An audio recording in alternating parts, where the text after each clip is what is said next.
Bonjour à tous et bienvenue dans cette review du 5e épisode de The Last of Us. Voilà une review qui arrive un peu plus tard parce que l'épisode est sorti vendredi soir, de la nuit entre vendredi et samedi. Mais je n'étais pas là ce week-end, donc je suis rentré tout à l'heure, j'ai regardé l'épisode à l'instant, donc je fais la review dans la foulée. Ce qui explique ma dégaine pas ouf. Voilà, il est bientôt minuit quand j'enregistre, donc ne m'en voulez pas. On attaque tout de suite l'épisode avec Sam et Henry, voilà les deux persos qu'on a découverts à la fin de l'épisode précédent. Sam et Henry que j'apprécie énormément dans le jeu. Aussi il faut savoir que dans le jeu, Sam n'est pas du tout sourd. Voilà, là je crois qu'il est sourd-muet. Voilà, en fait j'avais vu ça avant l'épisode, que l'acteur était sourd-muet. Du coup de fait Sam le serait. J'avoue que j'étais moyen chaud. Vraiment moyen chaud parce que les interactions entre Sam et Ellie dans le jeu, en fait ils ont le même âge en fait dans le jeu. Là aussi dans la série Sam est plus jeune, on y reviendra. Et du coup ça fait qu'on voyait aussi Ellie interagir avec quelqu'un de son âge et voilà quoi, ils discutaient, ils faisaient des vannes et tout, c'est pour ça que c'était super intéressant. Pareil, j'étais pas du tout chaud le fait que Sam soit plus jeune, mais au final ça a permis de voir un peu une Ellie grande sœur, donc c'est pas plus mal. Et justement le fait que Sam soit sourd, je trouve que ça rajoute vraiment quelque chose entre Henry et Sam. La scène où ils sont dans le grenier, où t'as Henry qui dit ouais, est-ce que j'ai l'air d'avoir peur et tout, ça se fait exclusivement en langage de signes. Ça laisse vraiment la place aux acteurs. Je crois qu'il même pas, il y a peut-être une petite musique de fond, mais on n'entend pas beaucoup. Ça laisse vraiment la place aux émotions. Pour ce qui est de la méchante de l'épisode, je l'ai trouvée, la méchante, un peu chiante. Vraiment j'ai pas du tout accroché. Là aussi ça n'apparaît pas dans le jeu, il n'y a pas cette espèce de révolte entre les survivants et la Fedra. Si son histoire était intéressante et son lien avec Henry, je l'ai trouvé ça super intéressant et pertinent. Même la discussion que ça amène entre Henry et Joël est chouette quoi, que vraiment il n'y a rien qui est blanc ou noir, en fait tout est gris. Et ce que Joël comprend totalement, parce que lui aussi il a fait des choses pas cool pour survivre. Et c'est pour ça que le fait de mettre ça, ce dialogue là juste après l'épisode où on apprend que Joël a pas fait des choses bien, que des choses bien en tout cas, c'est super pertinent. Et justement de lui poser la question en fait de du coup est-ce que moi je suis un méchant ou pas. Et il ne répond pas, et parce que lui-même pour lui il n'a pas la réponse. Mais pour en revenir à la méchante, ouais, j'ai pas du tout accroché, je l'ai trouvé un peu je sais pas, son caractère était un peu chiant. Quand elle dit oui, je sais que mon frère aimerait bien que je l'épargne, mais je m'en bats les couilles. Voilà, je trouvais ça un peu ridicule. J'ai vraiment pas du tout accroché. Et même à la scène finale, à la fin, t'as Henry qui demande que Sam soit épargné, et Ellie aussi. Et vraiment, elle est en mode bah non, je m'en bats les couilles. Et j'ai trouvé ça un peu nul, quoi, parce que vraiment, les enfants n'ont rien à voir là-dedans. Et même si elle dit oui, mais non, t'es avec.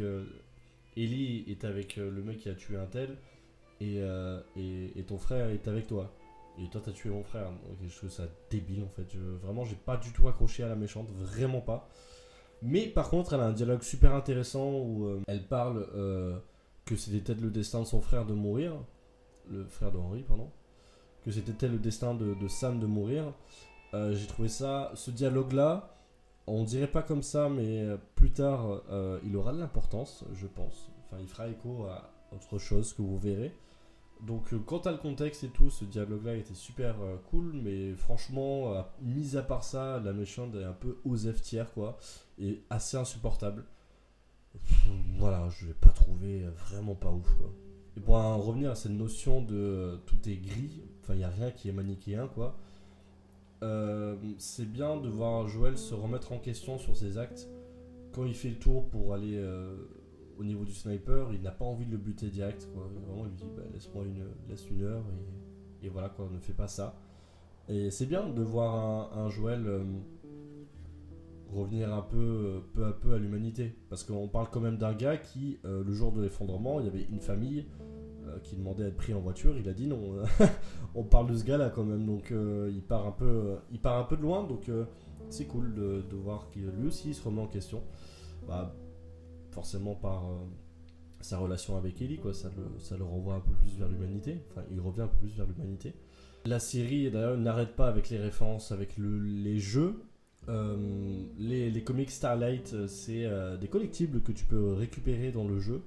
Donc j'espérais les voir, je m'attendais pas à les voir, honnêtement. Mais j'étais très content. Et aussi, et ça j'étais très curieux de savoir si on allait nous le montrer, c'est le passage dans les égouts. Bon, alors dans le jeu c'est dans les égouts, là c'est vraiment sous la ville de Kansas City. Alors que dans le jeu, ouais, c'est dans des égouts juste avant une résidence qui est à côté de Pittsburgh. Et en fait, on découvre qu'il y a une communauté qui vivait là, avec voilà, il y a une école primaire et tout. Voilà. Et je trouve que ce passage-là, il est un peu hors du temps dans le jeu. Parce que, en fait, quand je disais dans ma vidéo précédente que le jeu faisait du. Ouais, voilà, j'ai encore oublié le concept. Du storytelling via décor. Enfin, il raconte des histoires via le décor. Bah là, c'est vraiment un niveau entier de ça. Où on imagine comment ça marchait. On se balade dans les égouts et on voit, voilà, ils avaient une école primaire, il y avait des règles qui sont sur le tableau, mais encore une fois, si tu le regardes pas dans le jeu, bah, tu le vois pas. Ils avaient un récupérateur d'eau de pluie pour faire de l'eau potable, un petit potager, on voit aussi où ils dormaient et tout. Et ça, en fait, on est plongé là-dedans dans le jeu, et si, encore une fois, si tu cherches pas, tu ne comprends pas trop ce truc-là. On s'y attarde un peu, mais on n'a pas l'histoire derrière. Et on l'a un peu plus en ramassant des objets de collection, donc des journaux et tout. Et on apprend que c'est un gars qui s'appelle Ish, qui a débarqué en bateau et qui s'est installé là, qui après allé dans une résidence, qui a amené des gens. Il a dit bah, si vous voulez, on vit ensemble. Et voilà, et en fait, ils ont une communauté prospère. Jusqu'à ce qu'un jour, des infectés débarquent et dégomment tout, dont les enfants. Et c'est pour ça que j'étais super content de revoir cet endroit-là, parce que c'est vraiment, c'est, je pense, mon endroit préféré dans le jeu. Et en fait, même, je trouve que les décors ont été super bien respectés dans la série, quoi. Il y a vraiment tout, il y a les cages de foot, l'école primaire et tout. Non, franchement, j'étais très content. Voilà, j'aurais peut-être aimé qu'on voit un flashback sur ça, mais ça aurait coupé le rythme de l'épisode et ça aurait pas servi à grand-chose. Mais voilà, il faut savoir que c'est mon histoire parallèle dans le jeu préféré aussi. Je m'attendais pas à le voir en série, honnêtement. Vu qu'ils font des choix différents, ils auraient pu totalement le skipper. Mais le fait de le garder a été bienvenu pour moi. Et on va parler de la scène de fin. Franchement, quelle scène! On n'avait pas vu d'infecté depuis 2-3 épisodes, hein, je crois. Et là, franchement, on a une autre dose. Hein. Vraiment, ça débarque et tout. Ça va vite, ça fait peur. Franchement, quand je les ai vus débarquer d'un coup comme ça et courir très vite, j'ai fait waouh, là c'est chaud, là c'est très chaud. Et aussi, on voit le premier colosse. Voilà, normalement on est censé en voir un plus tôt dans le jeu, dans la ville de Bill. Mais là on voit le premier. Et surtout que j'ai lu que c'est pas fait en CGI, c'est vraiment un mec qui portait un putain de costume de 80 kilos. Donc déjà GG à lui. Et surtout la scène est ultra violente aussi. Pour l'instant on n'était pas trop niveau violence, ça allait. Parce qu'en vrai les jeux sont pas mal violents. Et avant le début de la série j'avais lu aussi que la série n'allait pas être aussi violent que le jeu. Mais là cette scène franchement c'est pas mal quoi niveau violence. Les coureurs et les claqueurs sont très vénères, ça bouffe des gens. Le colosse qui éclate un crâne, franchement ça fait ultra peur. Et aussi, un enfant infecté, voilà, ça apparaît pas dans le jeu. Alors c'est dans Days Gone, un autre jeu de zombies qu'il y a sur Play. Et justement, je crois que c'est quand j'avais eu ça dans Days Gone, je trouvais ça surprenant de voir des enfants infectés, parce que c'est vrai que généralement on met pas d'enfants. Les enfants c'est un peu inatteignable dans les œuvres cinématographiques ou même jeux vidéo ludiques. Vraiment, tu tues un enfant, t'es un monstre quoi. C'est un petit plus, mine de rien, c'est la petite différence. Donc franchement, je prends. Et aussi, on a toute la séquence de fin à l'hôtel. Le jeu, cette séquence-là, elle est ultra forte. Et moi, je me souviens la première fois que j'avais joué, j'avais choqué. Parce que dans le jeu, en fait, bon déjà, du coup, Sam parle. Donc t'as une discussion entre Ellie et Sam. Et Ellie ne sait pas que Sam est infecté. Et le lendemain matin, elle ouvre la porte, elle voit Sam infecté, et il y a la même scène que dans la série. Et en fait, c'est Henry tue son frère. Il se demande qu'est-ce qu'il a fait. Il suicide. Cut. Écran noir. Toi, t'es comme ça. Oh. Et là, il y a marqué automne. Et il y a une mini ellipse du coup. Et on retrouve Joel et Ellie dans un autre niveau.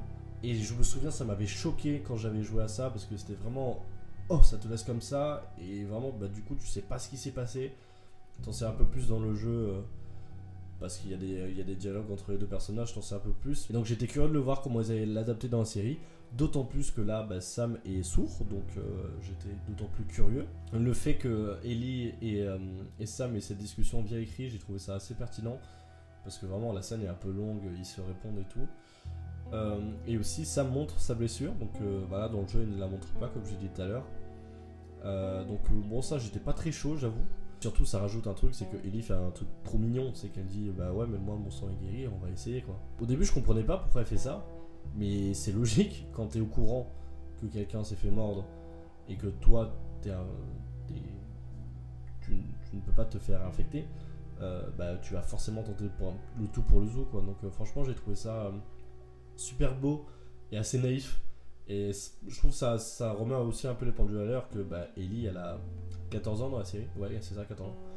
Ça remet les pendules à l'heure sur le fait que Ellie a juste 14 ans quoi. Et là, même s'il y avait des choses dures et qu'elle est assez badass, c'est que ça reste une ado quoi. Elle est un peu naïve et elle pense que juste mettre du sang sur une plaie ça va marcher. Voilà, j'ai trouvé ça assez super touchant, vraiment super touchant de voir Ellie comme ça. Et évidemment, la scène où Henry tue Sam et se suicide derrière, c'est à crever le cœur. On a beau savoir, et j'ai vu plein de gens le dire sur internet, on a beau savoir ce qui s'est passé, c'est vraiment, ça nous brise quoi. C'est bien de voir le après, mais j'aurais préféré le voir au début de l'épisode de la semaine prochaine. Voilà, que l'épisode commence à la limite, on les voit enterrer, les corps, paf, générique. Ça aurait vraiment marqué le coup quoi, comme dans le jeu en fait. Cette scène m'a tellement marqué que j'aurais aimé que la série de la Marco fasse pareil.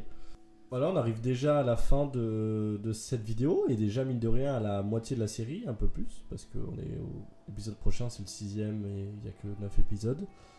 Donc voilà, si ça vous a plu, mettez un like, un commentaire, dites-moi ce que vous avez pensé de l'épisode en commentaire.